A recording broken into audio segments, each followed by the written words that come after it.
पापा हलवा नहीं धोखा देने वाले।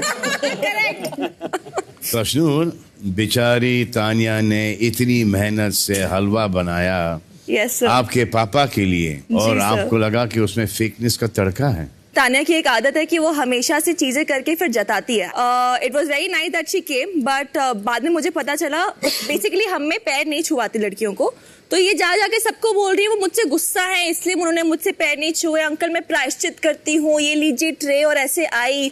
तो मुझे वो बहुत फेक लगा एंड मुझे ऐसा लगा कि वो एक्टिंग कर रही है। और मैंने तानिया को भी बोला था मुंह पर, चाहे वो जितना भी नाना में सर हिलाए, लेकिन I could see through that. लेकिन अब अश्नूर, जहाँ से ये आती है ना, उनके कल्चर में है सर होगा छूना है, इज्जत है ना। जो अभी हाल ही में ये बता रही थी how she is with the mother. तो एक होता आप जेन्युइनली एक एफर्ट करते हो, एक होता आप दिखावटी बन के वो एफर्ट करते हो, और वो मुझे नहीं सही लगा। तानिया, मैंने इन लोग को बोला भी है सर, फादर से मेरा बहुत रिलेशन बहुत डिफरेंट रहा है।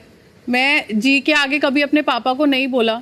जब अंकल जी आए थे तभी मैंने हाथ जोड़ के उनसे बहुत दिल से, वो भी हाथ जोड़ के आपसे बात कर रहे थे। एक मिनट मैं बोल लूं? वो भी हाथ जोड़ के आपसे बात कर रहे थे। स्पीक ना, I am not stopping you, please allow me to speak speak.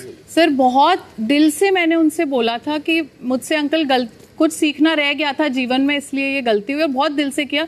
फिर भी उनके फेस पे वो नहीं लगा कि उनने मुझे माफ किया। मेरे साथ ऐसा होता है कि अगर कोई बड़ा घर में मुझसे नाराज हो या मुझसे कोई गलती हो, तो वो जब तक नहीं मान जाते मुझे बहुत अंदर तकलीफ रहती है। जैसे मुझे 3 महीने तकलीफ रही कि मैं अपने माता पिता को नाराज करके आई। फिर जब उनने खुद कहा कि कुछ कोई बनाएगा, तब मैंने पूरे मन से अकेले बनाकर उनको फिर से जाकर अंकल को फिर से बोला कि अंकल अब आप मुझे माफ कर दीजिए, क्योंकि सर मेरे लिए बहुत बड़ी बात होती है कि किसी के भी पिता या कोई भी माता पिता।